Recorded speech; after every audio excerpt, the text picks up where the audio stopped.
Não. Nós temos sido os limites adequados na forma como nós procedemos, na forma como nós andamos, na forma como nós agimos? Por quê? Porque o Senhor fala aqui assim, ó, é a favor deles. É por causa deles. Irmãos, tem muitas coisas que nós podemos fazer e não tem problema nenhum. Mas quando nossos filhos veem determinadas coisas, a mente deles é golpeada. E determinadas coisas que parecem que não são nada demais, começam a ferir as suas consciências. O governo tem que ser a luz de Deus. De um pai e de uma mãe cristã é quando a gente ouve um filho dizer assim, mas você também faz. Mas você também faz. Só que eu fazia. Peço perdão aos irmãos novamente por estar tocando nesse ponto. Mas eu quero que a gente entenda que existem determinadas coisas que quando elas são colocadas como besteira, aos poucos, elas vão tornando-se coisas normais na vida das crianças. E é por isso que nós precisamos, irmãos, considerar essa questão de limites de forma muito séria. Ao falar sobre esse assunto, Provérbios, capítulo 22, versículo 28, diz assim, se irmãos quiserem, pode anotar. Provérbios 22, 28. Não removas os limites antigos que fizeram seus pais. Não remova os limites antigos que fizeram seus pais. Embora doutrinariamente esse versículo ele diga respeito à lei de Israel, que uma vez que um limite de um terreno ou de uma área tinha sido dado, você não podia mais alterar, não deveria alterar, porque isso daí seria uma coisa ilícita. Nós podemos trazer isso daqui para a nossa aplicação espiritual. Se nós olharmos, irmãos, você que é cristão há muitos anos, que talvez já veio de pais cristãos, o quanto que nós afrouxamos ao longo dos anos nas coisas que foram se tornando permitidas no nosso meio. Muito. E a pergunta que nós precisamos fazer é, nós nos tornamos cristãos mais fervorosos ou nos tornamos cristãos mais frios? Mais frios. Nós nos tornamos pessoas mais comprometidas com Deus ou nos tornamos aqueles que simplesmente fazem as coisas quando dá? Como é que está o nosso compromisso com o Senhor?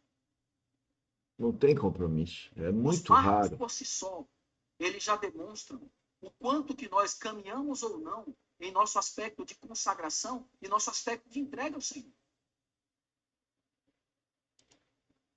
É por isso que essa é uma questão tão séria, irmãos. É por isso que entender os limites é uma questão tão séria. Porque são eles que demarcam até onde a gente pode ir. E talvez você diga assim, mas Cristo me chamou para a liberdade. Sim, mas é uma liberdade que tem muitos limites.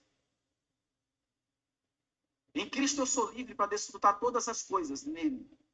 Mas nesse mundo, ele colocou muitos limites. E todas as vezes que eu atravesso os limites, todas as vezes que eu vou além dos limites, eu vou perdendo a capacidade de percepção espiritual, eu vou perdendo a sensibilidade da minha consciência e eu vou sendo enganado. É assim que as coisas funcionam. Sobre isso, eu quero fazer um paralelo para que a gente possa entender a forma ardil como o inimigo atua dentro do que o irmão Luiz falou ainda agora, o aspecto do mundo, como o mundo ele é, vamos dizer assim, preparado para nos enganar. Quando nós falamos de pecado, irmãos, pecado é uma coisa muito bem distinta para nós. Quando alguém peca, a gente sabe dizer, isso aqui é pecado. Porque para nós, até mesmo para uma pessoa aí fora no mundo, o pecado é visto como um problema. Como, por exemplo, adultério, roubar, mentir. Todas essas coisas são claras, são pecado. Mas o problema do mundo não é pecado. O problema do mundo é muito pior do que pecado. Exato. O problema do mundo é uma coisa chamada iniquidade. O problema do mundo é que ele não é dirigido por Deus. Isso é iniquidade. Não tem a direção do governo, não tem a direção de governo do Espírito Santo. E, portanto, o mundo está na mão de quem? Do inimigo de Deus. Lá em Mateus capítulo 7, o Senhor fala para alguns que diziam que fizeram muitas coisas do nome dele. Aí, ó. diz assim: apartai-vos de mim, eu não vos conheço.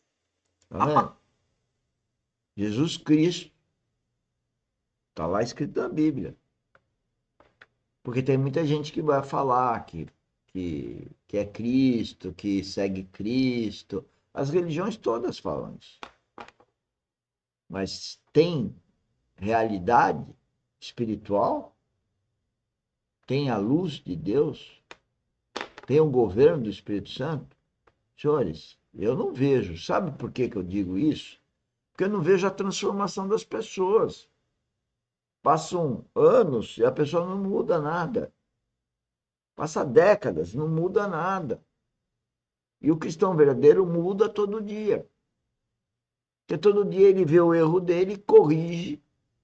Não são todos os erros, mas ele vai vendo os erros e vai corrigindo. Esse é o processo de metanoia, é o processo de metamorfose. É mudar a mente, o caráter e a conduta. Então, uma pessoa que muda a mente, que muda o caráter e muda a conduta, ela muda todo dia. Não quer dizer que ela é perfeita, mas ela está em processo de aperfeiçoamento, de amadurecimento. Apartai-vos vós que praticais iniquidade. E ao falar sobre o tempo do fim, Mateus capítulo 24, versículo 12, o Senhor diz assim: e por se multiplicar a iniquidade, É o que o acontece amor hoje. se esfriará de quase Todos. todos. Por isso que eu falo Então existe uma 95%. coisa que se propaga nesse tempo e que tem esfriado o amor. Essa palavra amor, Senhores, os filhos não amam mais os pais não amam mais os filhos. Esse amor que nós estamos vendo aí, que alguns chamam de amor, vocês percebem que eles estão destroçando, eles estão desagregando. Quando eu era criança, não se falava da separação de pai e filho, marido e mulher. Mas à medida que eu fui se tornando adolescente, começou o processo. Hoje você casa hoje, descasa amanhã. E os filhos?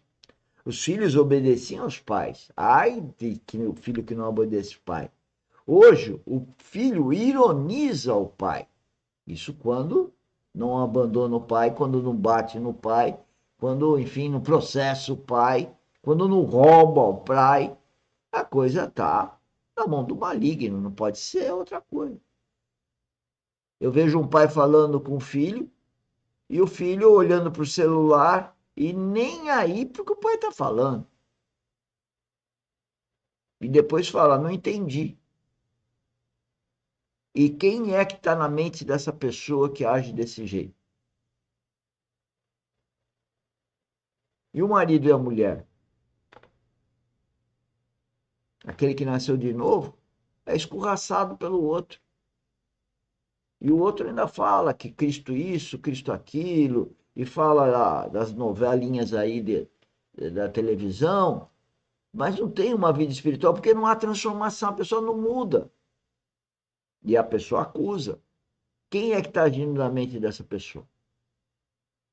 Se não é inimigo. nesse versículo, é ágape. Amor É ágape. o amor de Deus.